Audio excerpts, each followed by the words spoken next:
বাংলাদেশ সহ ৭৫ দেশের নাগরিকদের ভিসা প্রক্রিয়াকরণ স্থগিত করছে যুক্তরাষ্ট্র। ২১ জানুয়ারি থেকে এই সিদ্ধান্ত কার্যকর করছে ট্রাম্প প্রশাসন। বুধবার মার্কিন পররাষ্ট্র দপ্তরের বরাত দিয়ে এই তথ্য জানায় বিভিন্ন গণমাধ্যম। যুক্তরাষ্ট্রের দূতাবাসগুলোকে বিদ্যমান আইনের আওতায় ভিসা প্রত্যাখ্যানের নির্দেশ দেওয়া হয়েছে। একই সঙ্গে পররাষ্ট্র দপ্তর তাদের প্রক্রিয়া পুনর্মূল্যায়ন করবে, তবে এ বিষয়ে কোনো সময়সীমা উল্লেখ করা হয়নি।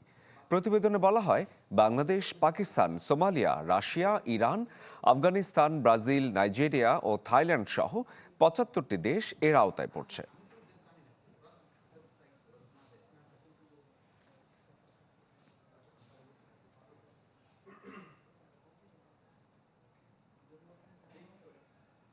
দর্শক, সংবাদের শুরুতেই আপনাদের জানিয়েছিলাম, বাংলাদেশ সহ বিশ্বের মোট ৭৫টি দেশের নাগরিকদের অভিবাসী ভিসা প্রক্রিয়া স্থগিত করতে যাচ্ছে যুক্তরাষ্ট্র, যেটি ২১ জানুয়ারি থেকে কার্যকর করার সিদ্ধান্ত নিয়েছে ট্রাম্প প্রশাসন। এ বিষয়ে আরও বিস্তারিত খবর আপনাদের জানাতে চাই। আমাদের বিশেষ প্রতিনিধি মোর্শেদ হাসিব আমাদের সাথে যুক্ত হয়েছেন। হাসিব, হঠাৎ করে এমন সিদ্ধান্ত আসার কারণটা কি বলে মনে হয় আপনার?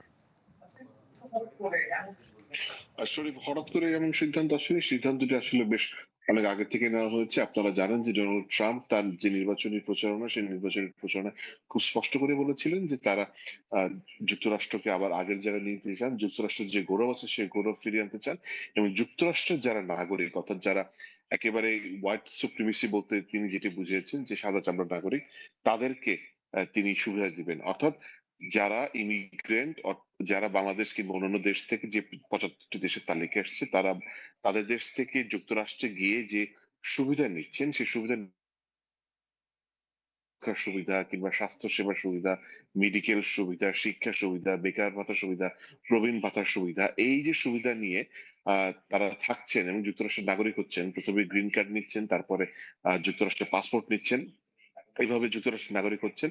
তাদের কারণে আমেরিকানরা, অর্থাৎ আমেরিকানদের নেটিভ আমেরিকান যারা, স্থানীয় যারা আমেরিকান, হোয়াইট স্কিন যদি আমি একটু রেসিস্ট ওয়েতেই বলে থাকি, তাহলে আসলে তাদের যে সুবিধা তারা কমে যাচ্ছে। ফলে তাদের এই সুবিধা বাড়ানোর জন্যই এই প্রক্রিয়াটি কথা তিনি আসলে তার ইলেকশন ক্যাম্পেইনে বলেছেন এবং সেটার ধারাবাহিকতায় কিন্তু উনি, আপনারা দেখেছেন যে কদিন আগে বলেছে যে কয়েকটি দেশকে তারা ভিসা দেবে না কিংবা ভিসা সীমিত করে ফেলবে।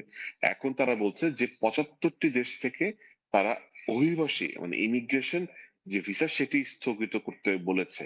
এখন এই সিদ্ধান্তটি একটি মেমোতে এসছে স্টেট ডিপার্টমেন্টের, হয়তোবা এখন যুক্তরাষ্ট্রে হয়তো দুপুর হয়েছে, বিকেলের মধ্যে স্টেট ডিপার্টমেন্ট এমন সিদ্ধান্তের কথা হয়তো বা তার বন্ধু রাষ্ট্রগুলোকে জানিয়ে দিল। সাধারণত এই ধরনের কোনো মেজর সিদ্ধান্ত আসলে, যেটি কূটনৈতিক প্রক্রিয়া, সেই প্রক্রিয়ার মাধ্যমে সিস্টেমটি হচ্ছে যে বন্ধুদেরকে, অর্থাৎ বন্ধু রাষ্ট্রদেরকে, যে ৭৫টি দেশের কথা তথ্য বলছে তাদেরকে একটা এই ধরনের আভাস দিবে যে এরকম সিদ্ধান্ত তারা নিতে যাচ্ছে, তারা যেন তাদের হেডকোয়ার্টারকে জানায়। যেমন বাংলাদেশের ক্ষেত্রে বাংলাদেশের পররাষ্ট্র মন্ত্রণালয় যেটা সেগুনবাগিচায় আছে। আপনাদের নিশ্চয়ই মনে আছে ২০২৩ সালে যুক্তরাষ্ট্র বাংলাদেশের জন্য একটি ভিসা রেজিম ঘোষণা করেছিল যে গণতান্ত্রিক প্রক্রিয়ায় বাধা দানকারী, অর্থাৎ নির্বাচনে যারা বাধা দান করবে, মতামত প্রকাশে বাধা দান করবে, তাদেরকে ভিসা দেবে না। সেটি ছিল বাইডেনের একটি সিদ্ধান্ত। ট্রাম্প প্রশাসনের সিদ্ধান্ত হচ্ছে এরকম যে এখান থেকে যারা ইমিগ্রেন্ট হয়ে, অর্থাৎ দেখা গেছে এখানে একটা বড় প্রশ্ন হচ্ছে চেইন ইমিগ্রেশনের মধ্যে দিয়ে যারা যাচ্ছে, অর্থাৎ আমি যদি যুক্তরাষ্ট্রের নাগরিক হই তাহলে সেক্ষেত্রে আমার বাবা মা ভাই বোন তারা আমার মাধ্যমে যুক্তরাষ্ট্রের নাগরিক হবে।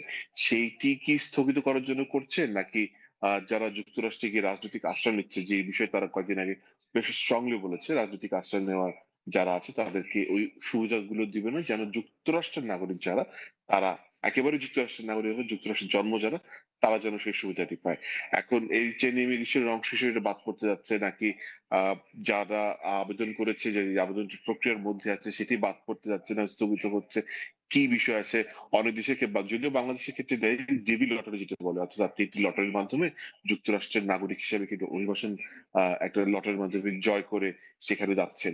সেটির মাধ্যমে, যদিও এটা বাংলাদেশের জন্য এখন অনেকদিন ধরে এটি স্থগিত আছে বা মানুষের কোটা পূরণ হয়ে গেছে, নাকি অন্য কোনো মাধ্যমে যে ইমিগ্রেশন ভিসা গুলো হয়ে থাকে সেটি তারা এইটার মধ্যে নিয়ে আসছে। এই ধরনের বিস্তারিত কোনো সিদ্ধান্ত বিস্তারিত এখন আমরা জানিনি। মাত্র ঘন্টাখানেক হলো খবরটি এসছে।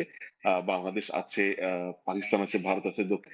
উল্লেখ্য হচ্ছে যে যুক্তরাষ্ট্রের সবচেয়ে বড় প্রতিযোগী যে চীন, সে কিন্তু এই তালিকায় নেই। তবে রাশিয়া আছে।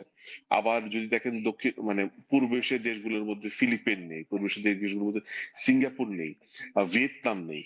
অর্থাৎ যুক্তরাষ্ট্র মনে করছে যে দেশগুলো থেকে তাদের দেশে গিয়ে মানুষ বসে বসে খাওয়ার জন্য যে সুবিধা নিচ্ছে এবং সেই সুবিধা বন্ধ করার জন্য তারা হয়তো এই মাইগ্রেশন পলিসিটা নিয়েছে। তবে আরো বিস্তারিত জানা যাবে যদি দিন শেষে তারা পুরো মেমোটা প্রকাশ করে। সেই মেমোতে কি কি বিস্তারিত বলা আছে, কবে থেকে কার্যকর, এটি হয়তো বা বলা হচ্ছে 21 তারিখ থেকে কার্যকর হবে।